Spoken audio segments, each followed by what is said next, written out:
I'm so into the details that I sometimes forget that most people look at it and they just see black bike. Oh my, what a handsome black bike. Yeah, yeah. And it's only like a year down the line that even an owner will notice something. They're like, ooh.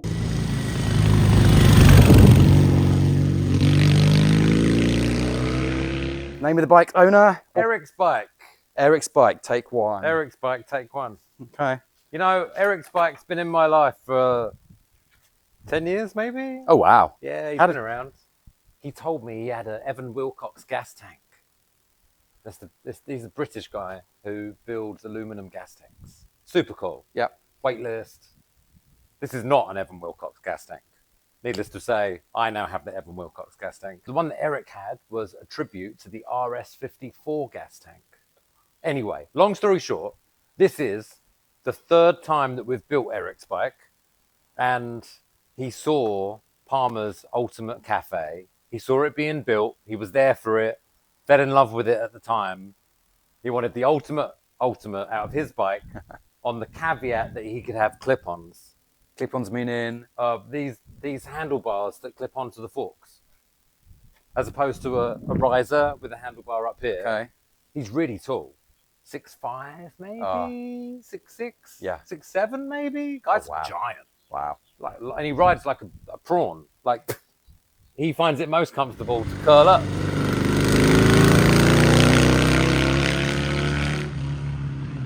Also, don't think I don't know you in the comment section who's like, it's not a cafe racer if you don't have clip-ons. First cafe racer for you.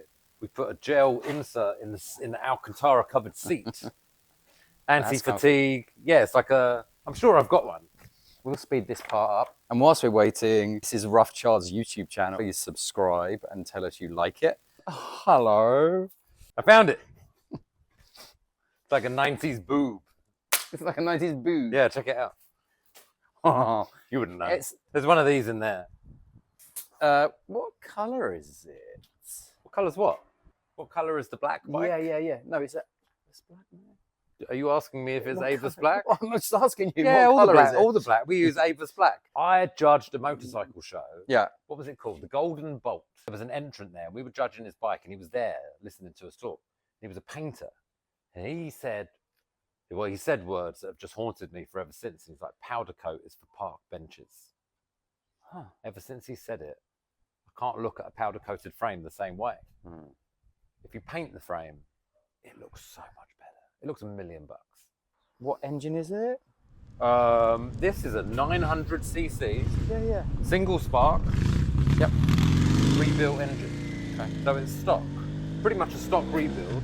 You've got new pistons in the factory cylinders with new rings. The head's been off to the machine shop and they get cut. New valve seats, new valves. Yeah. Deep sub oil pump. Using those on everything nowadays. Copy that. These are wicked. Took a set of Willwood clip-ons. They're the best aftermarket clip-on for the right size fork, and I've pinched their clip-on portion of the handlebar. Okay. But then we make our own handlebars. So we copied the Willwood geometry, but did it in our classic weld-on lever, internal throttle, hidden switches design. So it's our handlebar as a clip-on. In order to make these clip-ons work, the headlight had to get lowered down. So then we had to drop the mount for the headlight. Yeah. But then it touched the triple that holds the fork onto the bike. Okay. So then we had to notch the back of the headlight bucket for clearance on the back of the triple. Did you see that? Yeah. Hang on. Where am I looking? Oh, I see it. So the bucket of the headlight. Yeah, now has to go round the riser.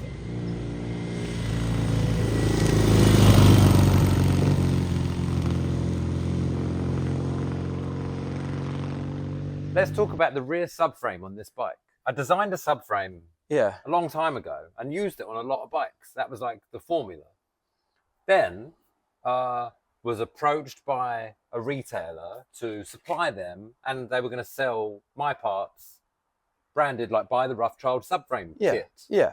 So I'm like, well, I can't do that because we make them for each bike. It's just like, what? Like, I can't make 100. Huh. So then I went and approached an engineering firm in Simi Valley. was like, hey, I know it sounds simple and you make spaceships. I really need someone to make like a bang on perfect subframe. They're like, yeah, no problem. This old white guy owns it, and you are douchebags. F me. That was 2 years of my life I spent chasing, making a subframe that was commercially viable to sell. Oh, Let's reset. it's a good one. It's a good one. Daily Rider.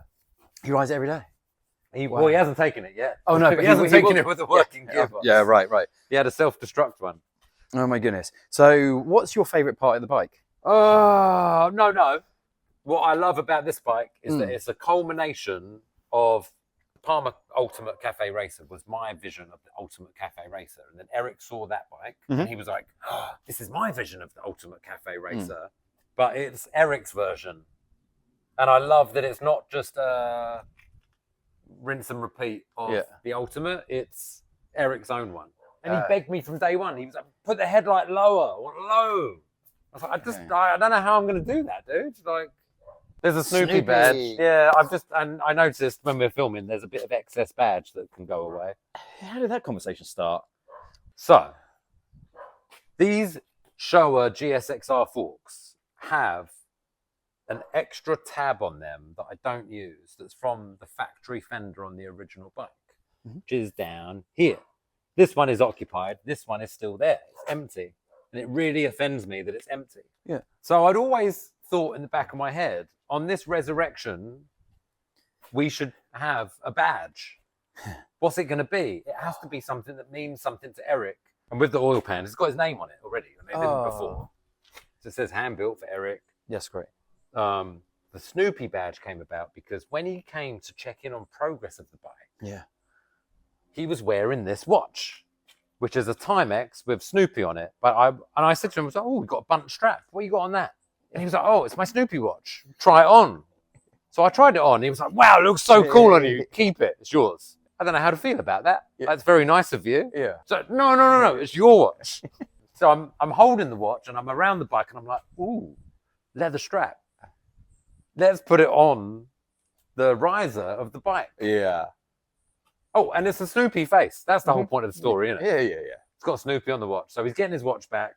It's going on the top triple. And I got the Snoopy badge just so that we both know the story. It's cute, right? I love it. It's my favourite part of the bike. What's the fucking Snoopy doing? He's going to like walk towards it in 6 months and go, what? Yeah. We put the Delortos on it. It had Makunis before.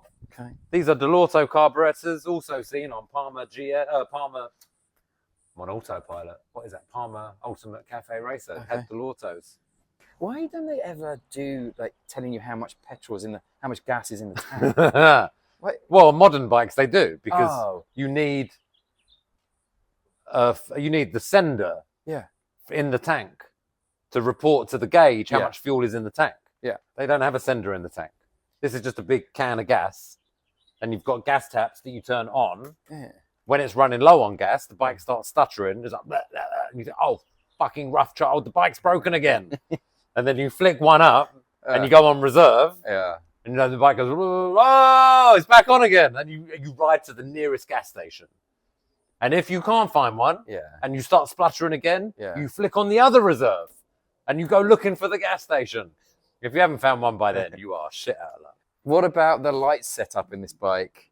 The light setup? Yeah. Headlight, rear light. What do we got? Headlight is a LED H4. We've got an M unit in the bucket. It's solid state relay. Okay. And is that something that you put in all of the bikes? No. My personal bike doesn't have one. Okay. So basically, any bike that's got these momentary switches has an M unit in it. Okay. And so it's essentially like bomb-proof electrics. It's modern and it's solid state, so there's no moving parts. Yeah. It's digital. It's fused. The M unit lets me use these silly little switches. Got it. So you have to have the M unit if you've got those. Yeah. Frenched in radiance tail light, LEDs. Yeah. Tail light, brake light, turn signals. Eric is a This is against turn signals. Oh, how come? Hates turn signals. What? But you can't even see it when he's riding forwards. When he's looking. No, forwards. there are no front turn signals on this bike, and there are turn signal switches for the rear. I'm like, if you're in traffic and you feel like you want to use the turn signals, know that they're just on the back, and you can pretend that they're not there. Or just don't use them. Just don't use them. But why would you not want front turn signals? What's the? He just hates turn signals. Aesthetically, I'm the same. I don't use my turn signals either. What can I say? Huh? We've got stainless headers into reverse cone mufflers. Usual recipe. They've been on the bike for a minute. Looks good though, doesn't it? I love the profile. I love that. I really do love the shrimpy riding position. It's compact, right? Yeah. Yeah, it looks like it's a racer. looks tough. It really does. Yeah.